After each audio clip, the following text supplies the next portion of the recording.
오늘 이 본문 말씀 두 가지 내용을 지금 이야기해 주고 있는데요.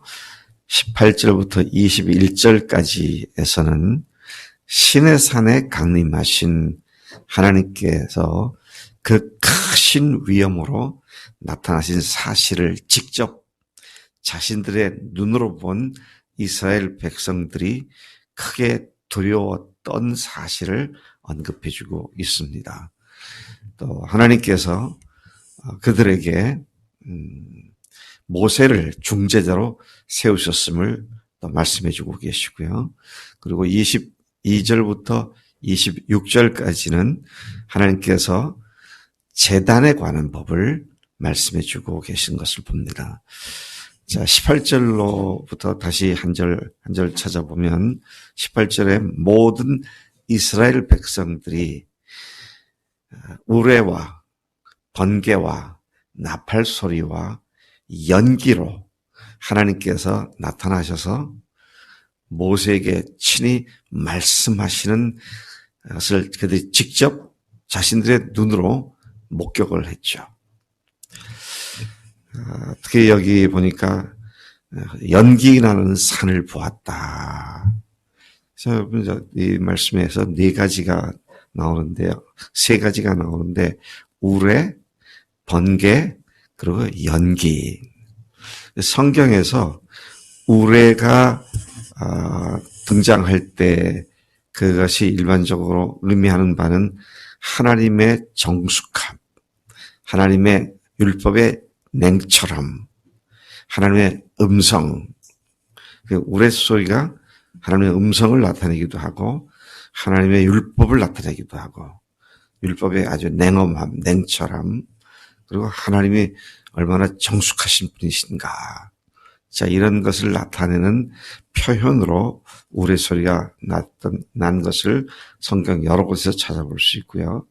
또 두 번째로 번개는 하나님이 사용하시는 무기 또는 하나님의 불, 이런 것을 의미하는 것으로 사용했던 것을 보게 됩니다. 그리고 연기는 하나님의 영광의 충만함을 나타낼 때에 자, 연기 또는 빽빽한 구름, 하나님이 그런 가운데 나타나셨던 많은 기록들을 우리가 보게 되죠. 이스라엘 백성들은 하나님의 음성을 들었고 하나님의 무기요 불인 번개를 보았으며 하나님의 영광이 충만한 연기나는 산을 보았습니다. 그들이 그 놀라운 하나님의 임재를 상징하는 것을 볼 때에 떨며 멀리 물러섰다. 그렇게 말을 합니다. 하나님과 관계된 그 장엄한 모습을 보는 사람들마다 스스로 두려워 떨며 자기가 하나님 앞에 가기를 두려워하는 그런 모습을 여기서 보여주고 있죠. 여러분, 어떤 장엄한 웅장한 어떤 큰 바위 산과 같은 밑에 내가 딱 서게 되면 얼마나 나 스스로 왜소하게 보이는지 그 하나님의 거대함에 압도당하는 그런 모습을 보게 되죠.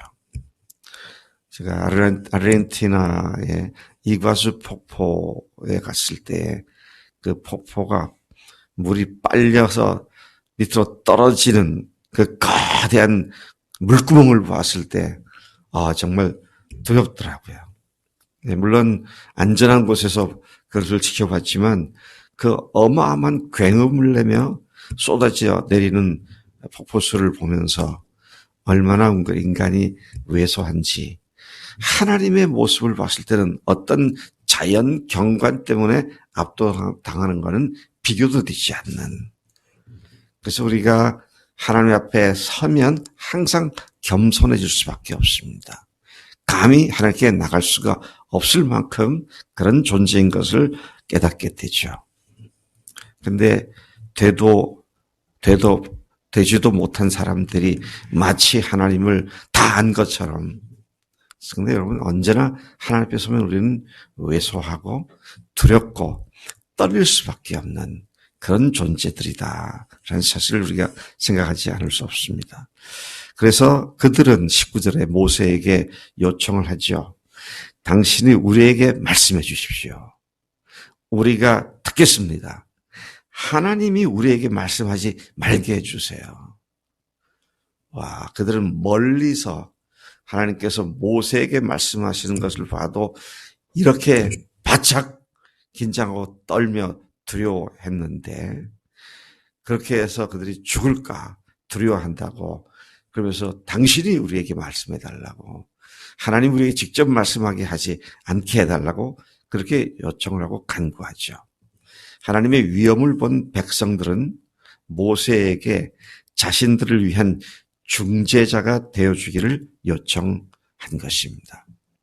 여러분, 지금 이 하나님을 직접 하나님의 나타나신 광경을 보았던 이스라엘 백성들이 현재 이 상태가 어떠한 상태였습니까? 만 이틀 동안 자신들을 정결케 한 사람들이었습니다. 그렇죠? 옷도 빨고 하나님이 산에 강림하신다고 하니까 하나님께서 하신 대로 자기 스스로를 거룩하게 정결하게 만든 사람들입니다. 그렇게 죄로부터 멀리 떨어져서 정결하게 된 사람들조차도 하나님의 임재 앞에 이렇게 두려워 떨었다면 하물며 죄 있는 인간이 어떻게 하나님께 설 수 있는가? 이건 상상도 되지 않는 일이죠. 자, 그래서 우리에게는 중재자가 필요한 것입니다. 날마다 짓는 죄악들 때문에 감히 하나님 앞에 나갈 수 없지만, 그러나 그 우리를 위해서 중재하시는 예수님께서 우리의 중재가 되시고 우리를 하나님과 화목하게 해주시는 그 일을 담당하고 계신 것이죠. 십자가에서 그렇게 하셨고 부활로 완성시키셨고, 우리가 고백할 때마다 하나님께서는 예수님을 통하여 우리를 깨끗게 하시는 그 중재자. 그래서 우리가 주님 앞에 나아갈 때는, 하나님 앞에 나아갈 때는 예수님의 이름으로 나아가죠. 예수님의 이름으로 기도합니다. 그런 하나님, 예수님이 우리의 중재자가 되신다는 사실을 여기 다시 한번 다시 보게 되는 것입니다. 20절에 보면 모세가 백성에게 이르되 두려워하지 말라. 하나님이 임하심은 너희를 시험하고 너희로 경외하여 범죄하지 않게 하려 하심이니라.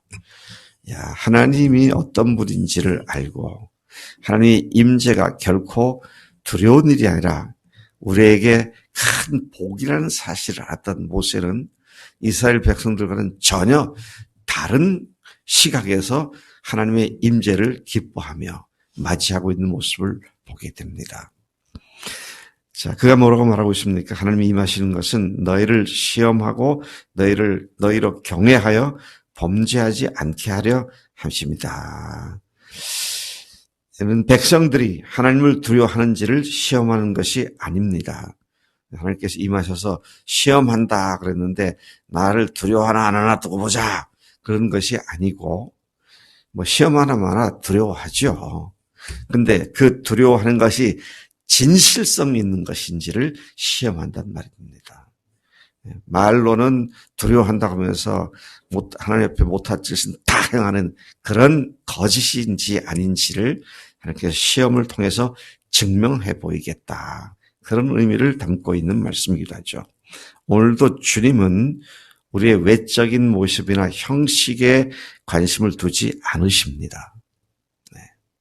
그래서 카톨릭은 지금도 그냥 미사라고 하는 거창한 의식을 행하고 그렇게 하지만, 우리는 요즘 contemporary worship이라고 해가지고 그냥 처음부터 그냥 기타 치고 북치고 옛날로 장구 치고 춤을 추며 예배를 드리잖아요. 거룩하게 몸을 움츠리고 그러지 않고요.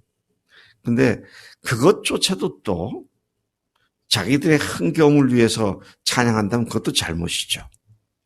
주님이 너무 기뻐서, 주님이 너무 좋아서 주님을 찬양하고 주 앞에 춤을 추고 하는 그런 진실성을 보시기 위하여 내가 너에게 임한다. 모세를 통해서 지금 그렇게 말씀하시죠. 형식이 아무리 거창하고 아무리 경건해 보인다 할지라도 실제로 그 진실성을 상실하고 있다고 하면 껍데기밖에 남지 않은 거짓된 종교 행위일 뿐이다. 이 사실을 우리가 여기서 생각하지 않을 수 없습니다. 진실한 동기와 마음으로 하나님을 경외하게 하시기 위하여 너희들에게 임하시는 것이다. 그렇지 않은 모든 경배와 두려움은 위선일 뿐이다. 이 사실을 모세를 통해서 하나님께서 말씀하십니다. 21절, 백성은 멀리 서 있고 모세는 하나님이 계신 흑암으로 가까이 가니라. 하나님은 흑암 가운데 자신을 숨기심으로써 인간이 그분을 보고 죽는 일을 스스로 막으시는 분이셨습니다. 흑암에 계시다는 말은 인간이 그분을 보고 죽을까 봐 주님께서 스스로 자신을 감추시는 그런 하나님이신 것을 보게 됩니다. 그런 인간과 하나님 사이를 바로 모세가 중재자로서 그 일을 감당했는데 오늘도 마찬가지입니다.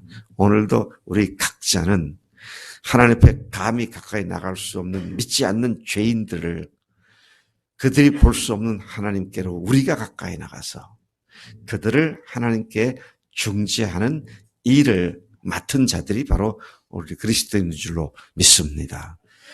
자, 계속해서 보면은요, 22절부터 26절까지 제단에 관한 법이 나옵니다. 22절을 현대인의 성경을 통해서 제가 한번 읽어드리겠습니다. 너는 이스라엘 백성에게 내가 이렇게 말한다고 일러주어라. 너희는 내가 하늘에서 너에게 말하는 것을 직접 다 보았다. 네. 하나님께서 임하셔서 말씀하신 것을 너희가 직접 본 자들이다. 그렇게 말씀을 하십니다. 하나님께서 이어서 너희는 나와 비겨서 하나님과 비긴다. 자, 이 말이 무슨 뜻인가? 하나님 자신을 어떤 것에 빗대어서 그런 말입니다. 비겨서, 빗대어서. 그래서 하나님을 어떤 것에 빗대어서 형상화시키는 일을 하지 말라는 겁니다. 하나님을 어떤 모양으로 그리지 말라는 거예요. 어떤 모양으로 하나님을 규정하지 말라는 겁니다. 야, 참 중요한 말씀하고 있습니다. 또 하나님은 너희 자신들을 위해 계속해서 말씀하신 게 너희가 너희 자신을 위해 은이나 금으로 어떤 신상들도 만들지 말라. 하나님은 그런 것들로 규정되는 분이 아니시다. 예, 그래서 어떤 것으로서도 우리가 하나님을 형상화할 수 없죠. 유대인들이 이 말씀을 철저히 순종을 하더군요. 그래서 그들이 하나님에 관한 의복이나 뭐 이런 것들, 특히 대제사장의 에봇 같은 것들, 이런 것들은 하나님을 형상화시킨 것이 아니라 하나님의 속성과 성품을 상징하는 것으로 에봇을 입었고, 또 이스라엘 백성들은 하얀 천에 청색 줄이 간 그런 기도 숄이죠. prayer shawl. 예? 그것을 입고 하나님께 나아가지 하나님을 어떤 모양으로 만들지는 않습니다. 자, 그런 의미에서 하나님께서는 어떤 것으로도 형상화시키지 말아라. 여러분, 형상화시키면은요, 거기에 하나님의 개념을 우리가 스스로 가둬놓고 하나님이 그런 분으로만 생각을 하게 되는데 그렇게 하지 말라고 하시는 말씀인 것입니다. 24절을 보니까요. 하나님은 하나님께 번제와 화목제를 드릴 제단을 흙으로 토단을 쌓으라고 말씀하십니다. 여러분, 흙으로 토단을 쌓은 제단과 돌과 또는 금속 재료를 사용해서 만든 제단 중에 어느 것이 더 귀하게 보입니까? 후자죠. 토단을 쌓는 건 왠지 초라해 보입니다. 없어 보이고요. 그렇죠? 근데 하나님께서 토단을 쌓으라고 그러셨어요.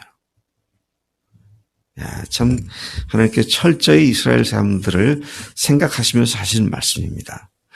당시에 돌이나 금속 따위로 제단을 만든 것이 바로 이방인들이었습니다. 그러니까 토단을 쌓으란 말은 이방인들이 섬기는 신과는 구별시켜서 토단을 쌓아라 그렇게 말씀하신 의미도 있고, 또 그런 뭐로 쌓느냐, 돌이냐 금속이냐가 아니라 하나님 앞에 쌓고 예배하는 것은 보다 정말로 하나님과 화목하고 친교를, 하나님과 친해지는 그런 화목제를 드리면은 그게 토단이든 뭐든 의미가 문제가 되지 않는다. 진정성을 말하고 있는 것이죠. 또 계속해서 25절에 보니까 다듬은 돌로 제단을 쌓지 말라 그랬어요. 이는 하나님을 예배하는 일에 인위적인 요소들을 배제시키라는 말인 것입니다. 네. 참 우리가 찬양을 할 때요, 또 예배를 드릴 때에 우리가 인위적인 것을 많이 넣을 때가 있어요. 신학적으로 성서적으로 의미를 찾지 않고 심리학적으로 예배를 구성할 때가 있습니다. 이렇게 하면 좀 마음이 안정됐다가, 이렇게 하면 더 흥분됐다가, 이렇게 하면 더 결단할 수 있는 그런 분위기가 조성되겠지? 뭐 이런 것들이죠. 그렇게 하지 말라는 거예요. 하나님이 그런 마음도 주시고 하실 테니까 하나님 앞에 우리가 순전한 마음으로 해야 한다. 이는 인위적인 요소를 배제하라는 말씀이죠. 또한 층계로 제단에 오르지 말라고 하심으로써 하체를 드러내지 말라고 하셨습니다. 계단을 올라갈 때 밑에서 보면 하체가 드러난다. 그러니 그렇게 하지 말아라. 에덴 동산에서 인간이 죄를 범했을 때에 제일 먼저 인간이 알게 된 것이 뭐예요? 자기가 벌거벗은 모습이었습니다. 그것 때문에 수치심이 들어오고 부끄러움이 들기 시작을 했죠.